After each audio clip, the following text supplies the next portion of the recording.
नमस्कार, आप देख रहे हैं रफ्तार मीडिया। मैं हूं आपके साथ रक्षंदा खान। आगे आप मेरे साथ देखेंगे उत्तराखंड की तमाम छोटी बड़ी खबरें विस्तार से, लेकिन उससे पहले नजर डाल लेते हेडलाइंस पर।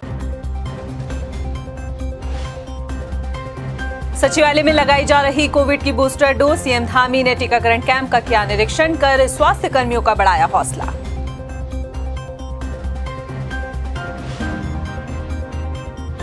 भर्ती परीक्षा में पेपर लीक मामले में पूर्व सीएम त्रिवेंद्र सिंह रावत का बड़ा बयान। कहा, बेरोजगार युवाओं के साथ हो रहा खिलवाड़, आयोग को भंग करने की दी सलाह।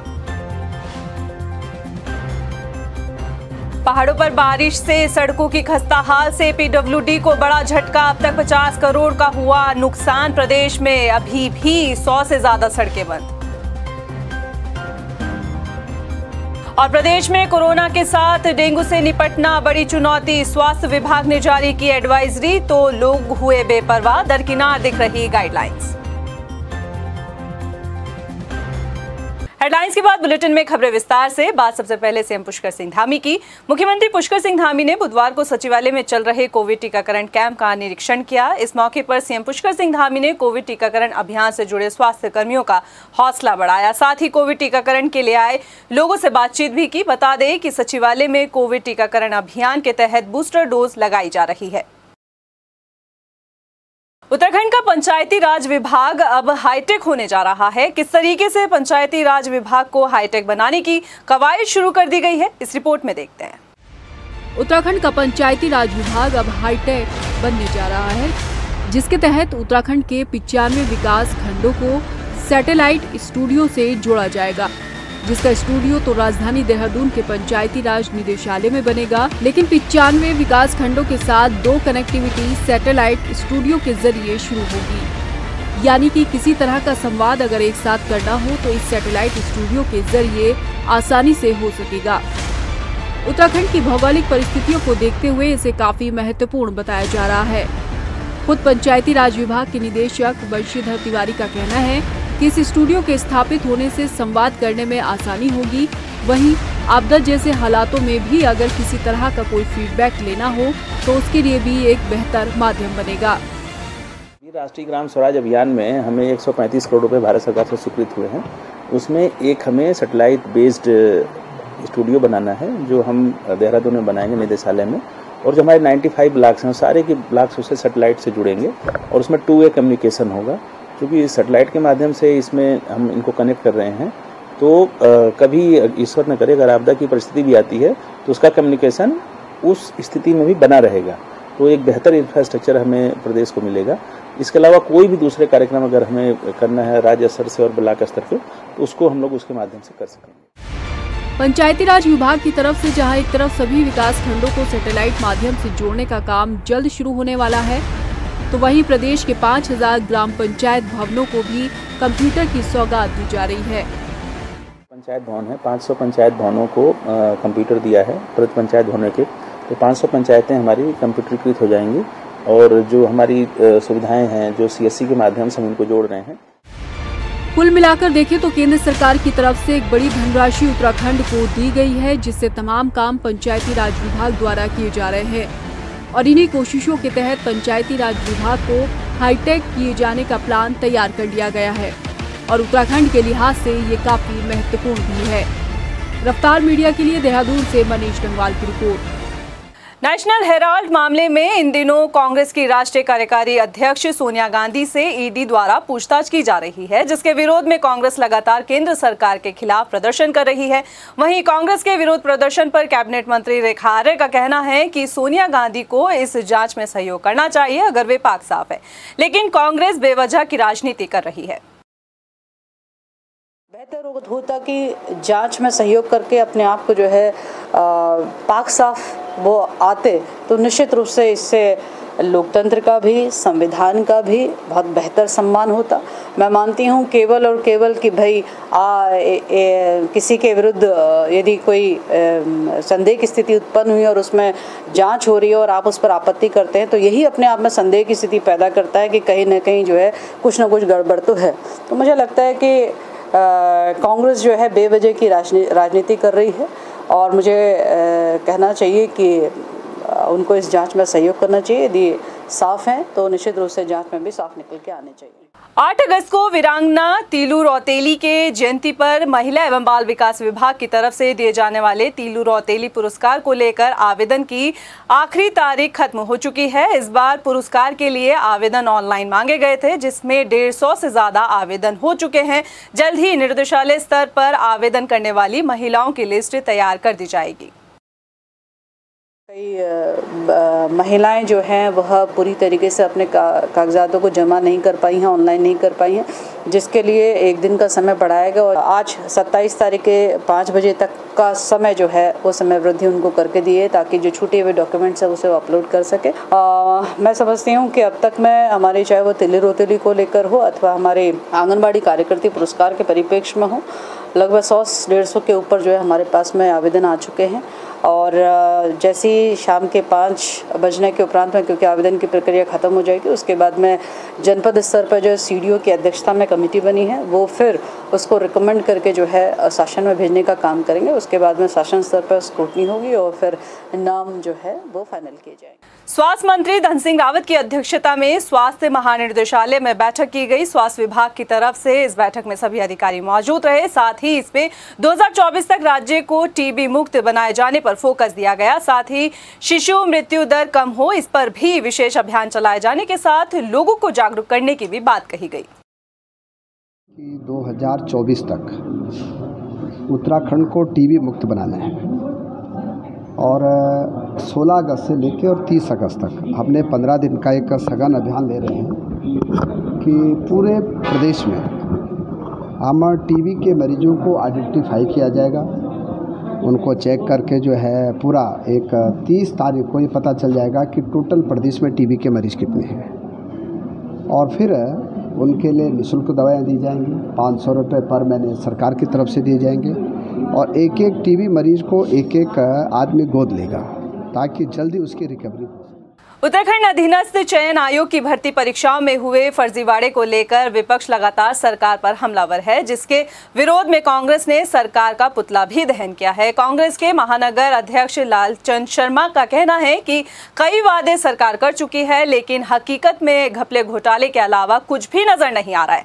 वहीं कांग्रेस के प्रदेश उपाध्यक्ष मथुराधर जोशी का कहना है कि चयन आयोग एक निष्पक्ष परीक्षा कराने वाली संस्थान है, लेकिन जिस तरीके से मामले सामने आए हैं इससे सिस्टम पर सवाल उठना लाजमी है। इस पूरे मामले में बड़े मगरमच्छों को भी पकड़ा जाना चाहिए, जिससे पता चल सके कि राज्य में हो रही फर्जी नियुक्ति का मास्टरमाइंड आखिर कौन है। देखिए, हमारी मांग है कि भारतीय जनता पार्टी की जो दिल्ली से लेके उत्तराखंड राज्य में बैठी हुई सरकार है, जो वादे इसने जनता के साथ किए उन वादों को पूरा करे। इन्होंने कहा भ्रष्टाचार कम करेंगे, भ्रष्टाचार कम नहीं कर पा रहे हैं। इन्होंने कहा बेरोजगारी दूर करेंगे, बेरोजगारी दूर नहीं कर पा रहे हैं। इन्होंने कहा हम खनन माफियाओं को जो है लगाम लगाने का काम करेंगे, लेकिन खनन माफियाओं को खुली छूट दे दी गई है। शिक्षा विभाग के अंदर जो है लगातार जो है शिक्षा माफिया हावी हो चुके हैं। हमारा ये कहना है कि भारतीय जनता पार्टी की जो सरकार ने वादे किए हैं वो जनता को गुमराह करना बंद करे और वादों को पूरा करने का काम करे। अधीनस्थ चयन आयोग एक निष्पक्ष और स्वतंत्र एजेंसी है, ऑटोनमस बॉडी है, वो सब काम खुद करती है। और लेकिन जिस तरीके का भ्रष्टाचार सामने आ रहा है उससे लगता है कि निश्चित रूप से सरकार ने उसका राजनीतिकरण किया है, सरकार ने उसमें हस्तक्षेप किया है। बार बार भ्रष्टाचार की नई से नई परतें खुल रही हैं और सरकार की संलिप्तता हो रही है। और सबसे बड़ा दुर्भाग्य तो ये है कि अधीनस्थ चयन आयोग में जो व्यक्ति काम कर रहे हैं वही उस काम को भ्रष्टाचार करने में या पेपर लीक करने का काम कर रहे हैं, उसको घटना को अंजाम देने का काम कर रहे हैं। ये सबसे बड़ी दुर्भाग्यपूर्ण बात है। जहां एक तरफ भर्ती परीक्षाओं में हुए फर्जीवाड़े को लेकर विपक्ष हमलावर है, तो वहीं सत्ता पक्ष के नेता भी अपनी सरकार को सलाह देते नजर आ रहे हैं। सेवाधीनस्थ चयन आयोग में पेपर लीक मामले पर पूर्व मुख्यमंत्री त्रिवेंद्र सिंह रावत का एक बयान सामने आया है। त्रिवेंद्र सिंह रावत ने कहा है कि पेपर लीक होना चिंता का विषय है, बेरोजगार युवाओं के साथ खिलवाड़ हो रहा है। इतना ही नहीं, पूर्व मुख्यमंत्री त्रिवेंद्र सिंह रावत ने आयोग को भंग करने की भी सलाह दी है। देखिए, बहुत चिंता का विषय है कि हमारे जो सुयोग्य बच्चे हैं और कुछ शॉर्टकट चलने वाले लोग, कुछ रिश्वतखोर लोग हमारी उस एजेंसी को कहीं ना कहीं प्रभावित कर रहे हैं। उसके बारे में विचार करने की आवश्यकता है, क्योंकि पिछला जो रिदम था जब कांग्रेस का, उस समय भी जब मैं सीएम बना था उस समय भी इस तरह का घोटाला पकड़ में आया था। अब फिर इस तरह का घोटाला सामने आया है। और मुझे ध्यान है कि उत्तर प्रदेश में भी एक बार बहुत पहले अधीनस्थ सेवा चयन आयोग बना था और इन्हीं कारणों से उसको फिर भंग करना पड़ा था। तो अगर इस तरह से अत्याचार होता है हमारी नई जनरेशन के साथ तो सरकार को चाहिए कि उसको भंग करने पर भी विचार। यहाँ हम रुकते हैं छोटे से ब्रेक ले, जल्द हाजिर होंगे कुछ और खबरों के साथ।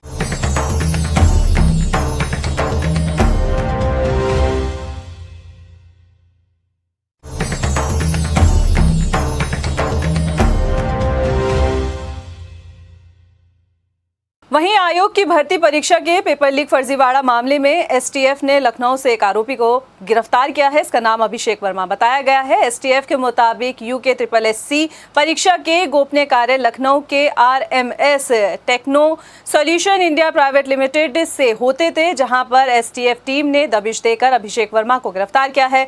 फिलहाल एसटीएफ की टीम आरोपी से पूछताछ कर रही है और आगे की कार्रवाई की जाएगी।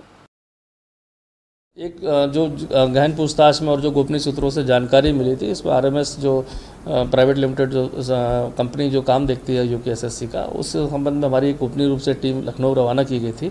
वहाँ जानकारी करने में पता चला और भी गोपनीय जानकारी के तरीके उसमें पता चला कि वहाँ का कर्मचारी है जो जिसकी एक्सेस है वहाँ पर, जहाँ पेपर की सेटिंग और जहाँ पेपर को पैक किया जाता है, जो अभी तक जानकारी है उसमें वहाँ उसकी एक्सेस थी। इसका नाम अभिषेक वर्मा है। जो भी जानकारी मिली है उसको हमारी टीमें उस पर काम कर रही हैं। भविष्य में और भी इसमें जो ऐसे लोग प्रकाश में हैं उनकी तत्काल गिरफ्तारी के आदेश दिए गए। कोविड काल के बाद हटाए गए संविदा कर्मचारियों की नियुक्ति के आदेश जारी होने के बाद भी अब तक कर्मियों को बहाल नहीं किया गया है, जिसके चलते कांग्रेस ने एक बार फिर से सरकार की मंशा पर सवाल खड़े करते हुए कहा कि कर्मचारियों की नियुक्ति नहीं हुई है, जो साफ दर्शाता है कि मंत्रियों के आदेशों को अधिकारी कितनी गंभीरता से ले रहे हैं। कांग्रेस की प्रदेश प्रवक्ता का कहना है कि बेलगाम सिस्टम का खामियाजा सड़कों पर बैठे कर्मचारियों को भुगतना पड़ रहा है। लगातार ना सरकार का कोई नुमाइंदा, ना कोई मंत्री, ना कोई अधिकारी उन तक पहुंच बना रहा है, संवाद स्थापित कर रहा है। उनको आश्वासन पर आश्वासन दिया जा रहा है, कैबिनेट बैठकों में निर्णय दिया जाता है। स्वास्थ्य मंत्री ये घोषणा करते हैं कि उनका समायोजन होगा, लेकिन शासनादेश नहीं निकालते। सब कमेटियां गठित होती हैं इनकी पुनर्नियुक्ति के लिए, लेकिन उन सब कमिटीज़ का क्रियान्वयन कौन कर रहा है, उनको फॉलो अप कौन उनका कर रहा है, ये भविष्य के गर्भ में है या ईश्वर को ही पता है कि आखिर ये धरातल पर सारे शासनादेश और घोषणाएं कब उतरेंगी, कब इन जो उपनल कर्मी हैं इनको पुनर्नियुक्ति मिलेगी। उत्तराखंड में जहां मॉनसून अभी भी पूरी तरीके से सक्रिय नजर नहीं आ रहा है, वहीं अगर बात उत्तराखंड की सड़कों की करें तो इस मॉनसून सीजन में सड़कों की हालत जो है वो खस्ता हो चुकी है। काफी नुकसान सड़कों को हुआ है। क्या कुछ नुकसान है और किस वजह से कितनी परेशानी हो सकती है, इस रिपोर्ट में आपको दिखाते हैं।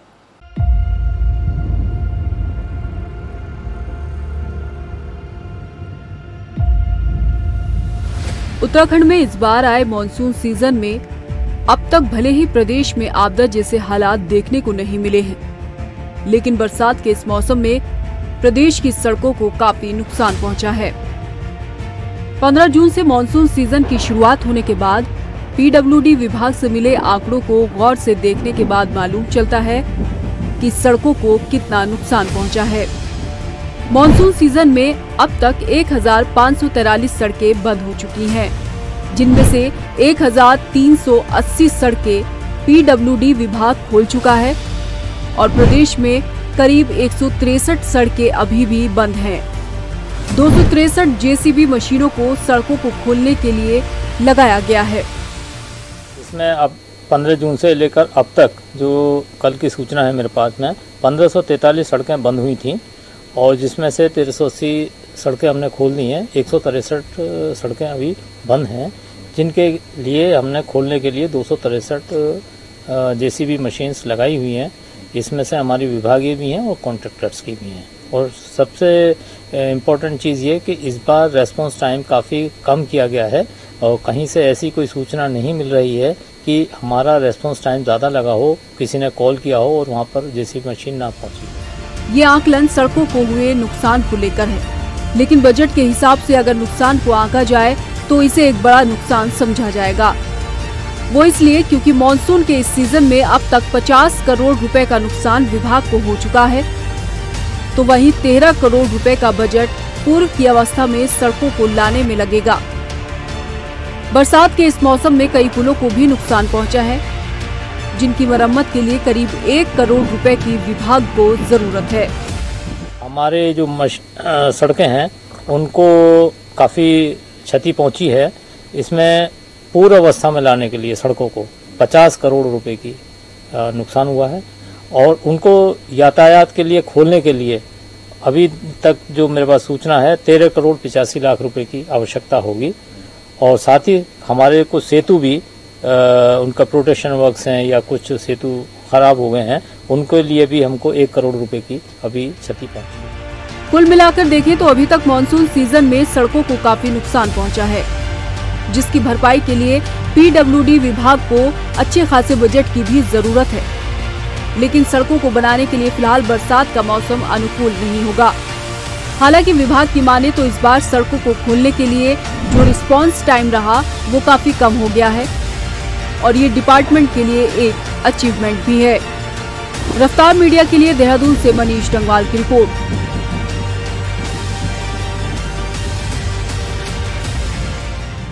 प्रदेश में एक तरफ कोरोना मरीजों की संख्या में लगातार इजाफा हो रहा है, वहीं इस मौसम में डेंगू के फैलने का भी खतरा मंडरा रहा है। हालांकि स्वास्थ्य विभाग ने सतर्कता दिखाते हुए डेंगू को लेकर एडवाइजरी भी जारी कर दी है। साथ ही अभियान चलाने की भी बात की गई है, लेकिन जरूरत आपको भी जागरूक होने की है। प्रदेश में जहां एक तरफ कोरोना मरीजों की संख्या में इजाफा हो रहा है, वहीं डेंगू का खतरा भी अब मंडराने लगा है। और तो और केरल और दिल्ली में मंकी पॉक्स से संक्रमण की दस्तक के बाद से उत्तराखंड में भी लोगों में दहशत है।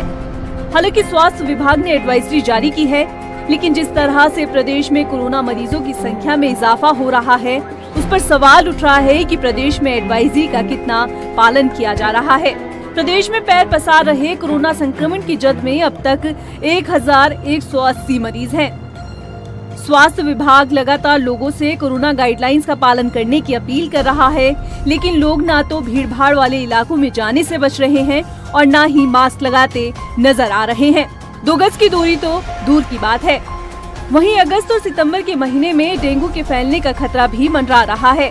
पिछले सालों में बेकाबू हुए डेंगू के बाद से स्वास्थ्य विभाग सतर्कता बरत रहा है। प्रदेश में डेंगू का लार्वा न पनपे, इसके लिए जल्द ही अभियान चलाया जाएगा, लेकिन जिम्मेदारी आपकी भी है कि आप खुद को कैसे बचाएं। क्या ना करें, घर में टूटे फूटे प्लास्टिक के सामान में पानी ना भरा रहने दें। पुराने गमले, टायर में ध्यान दें कि बारिश का पानी इकट्ठा तो नहीं। घर में मौजूद कूलर के पानी को वक्त वक्त पर बदलें। इस्तेमाल ना होने पर कूलर को साफ कर दें। घर के आसपास अगर पानी जमा हो तो उसे भी साफ करें। जरूरत हो तो गड्ढों को मिट्टी की मदद से भर दें। पीने के लिए इस्तेमाल होने वाले पानी को भी साफ रखें। याद रखें कि डेंगू का मच्छर साफ पानी में ही पनपता है। क्या करें, घर में मच्छर भगाने के लिए कॉइल या अन्य साधनों का इस्तेमाल करें। ज्यादा से ज्यादा शरीर को ढककर रखें। खाना भी ताज़ा और साफ खाएं। बुखार आना, उल्टी, दस्त, भूख ना लगना, शरीर में लाल चत्ते के निशान पड़ना, अगर ये देखें तो फौरन नजदीकी स्वास्थ्य केंद्र में जाकर संपर्क करें। जान है तो जहान है। आपकी समझदारी आपको डेंगू न होने से बचा सकती है। हमारी अपील है कि स्वयं जागरूक होने के साथ ही औरों को भी जागरूक करें।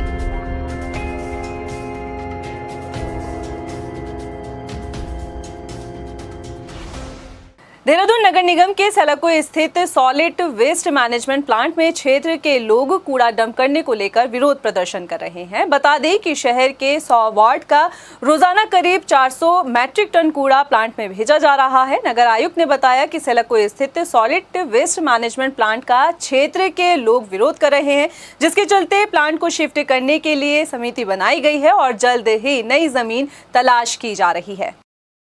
शीशम बड़ा प्लांट को शिफ्ट करने की लोगों की वहाँ पे डिमांड रही है और उसके क्रम में एक जिलाधिकारी महोदया के द्वारा एक समिति बनाई गई है कि अल्टरनेट लैंड को ढूंढने का प्रयास किया जाए और जल्द से जल्दी अल्टरनेट लैंड मिलती है तो उस पर फिर आगे हम शासन स्तर से कार्रवाई के लिए पत्रावली को चलाएंगे। हरिद्वार में कांवड़ मेला सकुशल संपन्न हो गया है, जिसके बाद ड्यूटी पर तैनात कर्मियों को सम्मानित किया गया और सभी को शुभकामनाएं दी गई। कांवड़ मेले में इस बार 4 करोड़ के आसपास कांवड़िए हरिद्वार से गंगा जल लेकर अपने गंतव्यों की ओर रवाना हुए। इतिहास में पहली बार इतनी बड़ी संख्या में कांवड़ियों का आना और व्यवस्था को संभालना पुलिस और प्रशासन के लिए चुनौती था। कांवड़ियों की भीड़ को देखते हुए इस बार हरिद्वार में में पर्याप्त मात्रा में जल पुलिस को भी तैनात किया गया था ताकि कोई व्यक्ति गंगा में डूबे तो उसे सकुशल बचाया जा सके। इसका असर ये हुआ कि पुलिस की मुस्तैदी के कारण 263 लोगों को गंगा में डूबने से बचा लिया गया।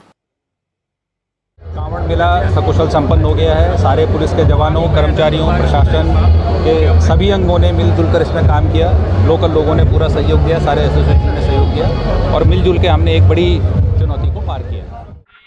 एक बड़ा आयोजन हमेशा से चुनौतीपूर्ण रहता है और इस बार का कांवड़ मेला निसंदेह काफी चुनौतीपूर्ण था और जो लास्ट फिगर आई है लगभग 4 करोड़ के आसपास हमारे श्रद्धालु यहाँ है और मैं सभी अपने प्रशासनिक पुलिस, सभी लाइन डिपार्टमेंट के अधिकारी और छोटे छोटे कर्मचारी सभी का आभार प्रकट करूंगा। रुड़की के मंगलौर कोतवाली क्षेत्र में बीते रोज डाक कावड़ियों की भागम भाग के दौरान आगे निकलने को लेकर हरियाणा और यूपी के कावड़ियों के बीच झड़प हो गई, जिसके बाद दोनों गुटों में जमकर लाठी डंडे और हॉकी से मारपीट हुई और इस घटना में एक शख्स की मौत हो गई है। मृतक उत्तर प्रदेश के मुजफ्फरनगर का रहने वाला बताया गया है और भारतीय सेना का जवान था।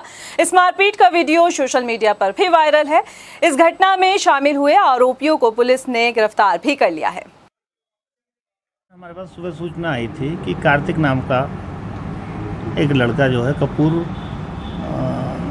हॉस्पिटल में लाया गया है जो घायल है, जिस पर उसे 108 के माध्यम से सरकारी अस्पताल रुड़की भिजवाया गया।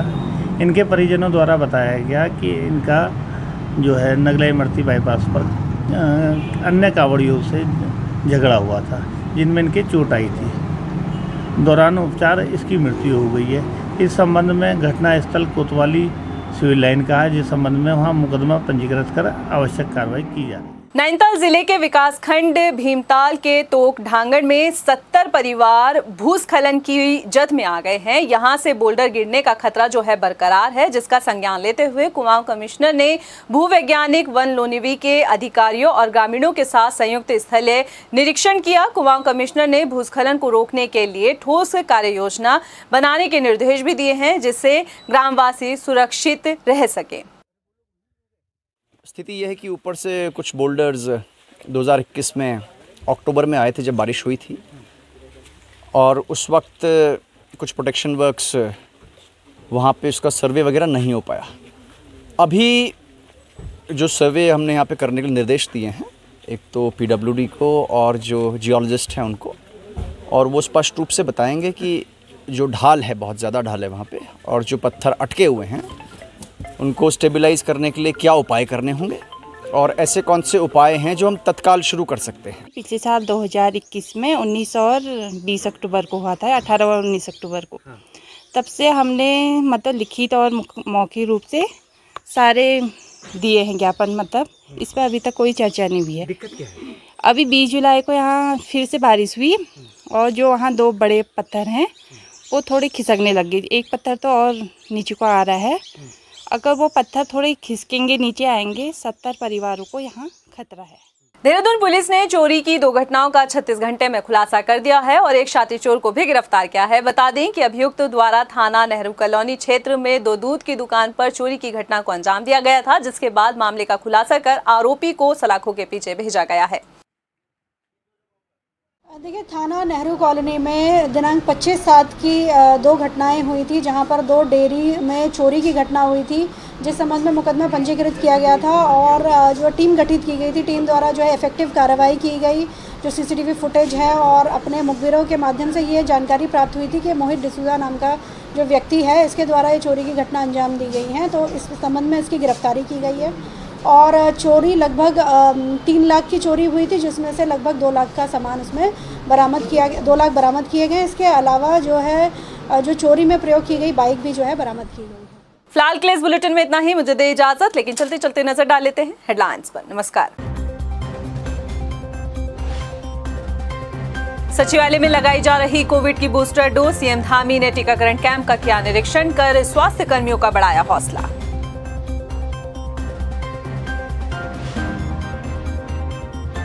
भर्ती परीक्षा में पेपर लीक मामले में पूर्व सीएम त्रिवेंद्र सिंह रावत का बड़ा बयान। कहा, बेरोजगार युवाओं के साथ हो रहा खिलवाड़, आयोग को भंग करने की दी सलाह। पहाड़ों पर बारिश से सड़कों की खस्ता हाल से पीडब्ल्यूडी को बड़ा झटका। अब तक 50 करोड़ का हुआ नुकसान। प्रदेश में अभी भी 100 से ज्यादा सड़कें बंद। और प्रदेश में कोरोना के साथ डेंगू से निपटना बड़ी चुनौती। स्वास्थ्य विभाग ने जारी की एडवाइजरी तो लोग हुए बेपरवाह। दरकिनार दिख रही गाइडलाइंस।